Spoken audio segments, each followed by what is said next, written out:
नमस्ते, प्रणाम। Real reporter news पर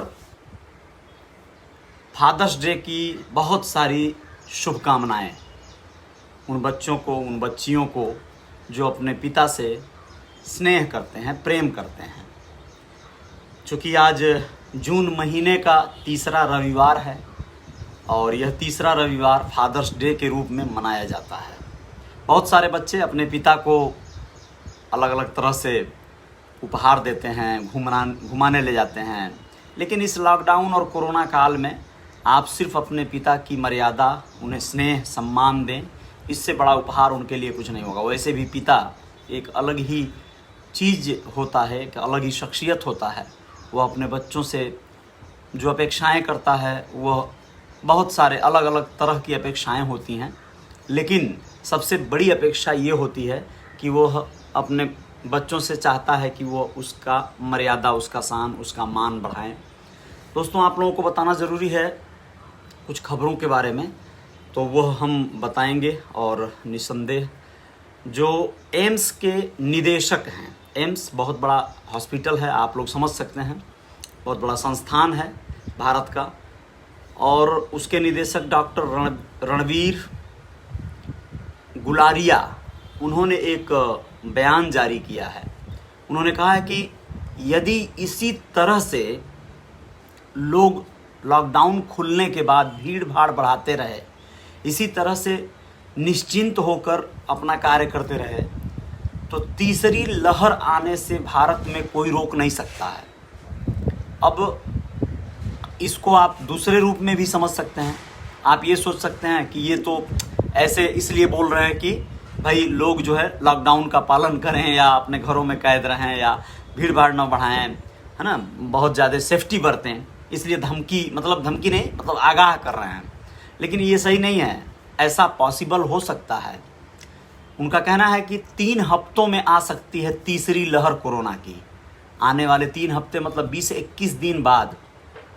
आज 20 तारीख है, 20 जून, और आने वाला समझिए कि 20 दिन बाद की जो तारीख है, ऐसा हो न हो कि कोई वही आपदा, वही संकट काल फिर से दोहराया जाए देश में।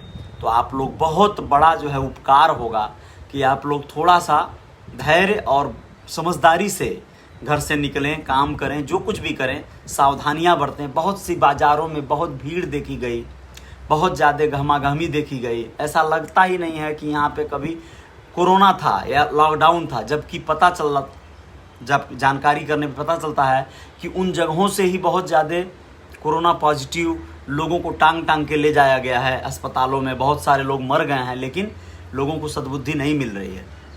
तो तीसरी लहर आने से रोकना है तो बस सावधानी बरतिए, नियम बरतिए आप लोग। उसके साथ साथ आप लोगों को बता दें कि बहुत एक कायदे के तहत बात करते हैं तो धारा 363, 363 और धारा 366, 366 और धारा 376, 376, इन सब के बारे में 376 को सार्वजनिक रूप से लोग जानते हैं, लेकिन 363 और 66 के बारे में लोग नहीं जानते हैं।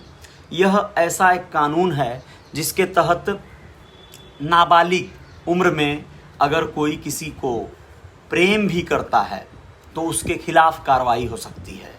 जी हाँ, ऐसे बहुत से मामले आप लोगों को देखने सुनने को मिलते रहे होंगे।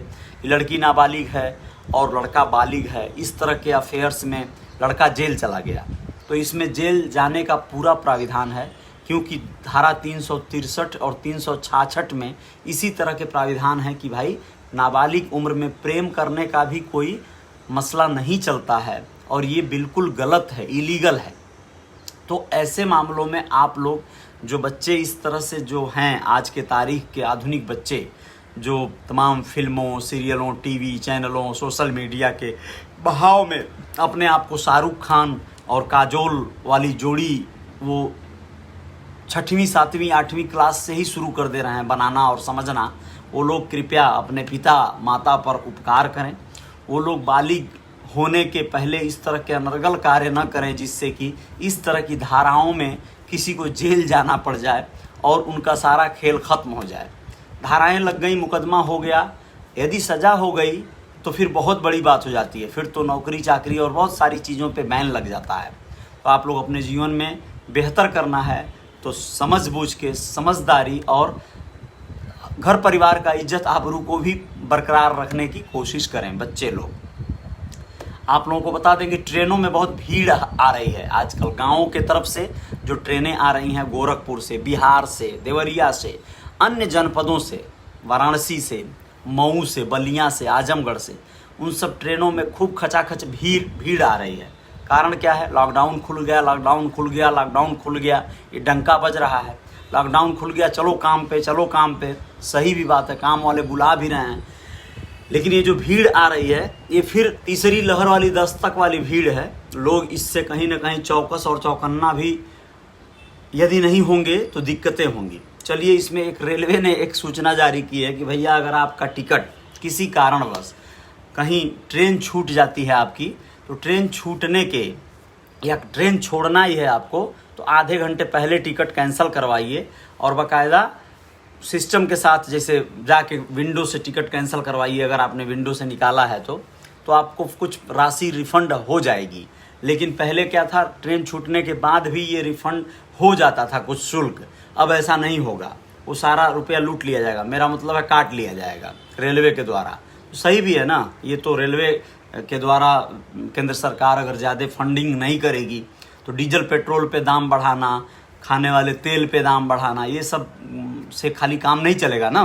तो रेलवे से भी कुछ पैसा ज़्यादा निकाला जा सकता है और इस समय तो और भी निकाला जा सकता है अच्छा खासा, क्योंकि लोग खूब भागम भाग मचाएंगे ट्रेनों में।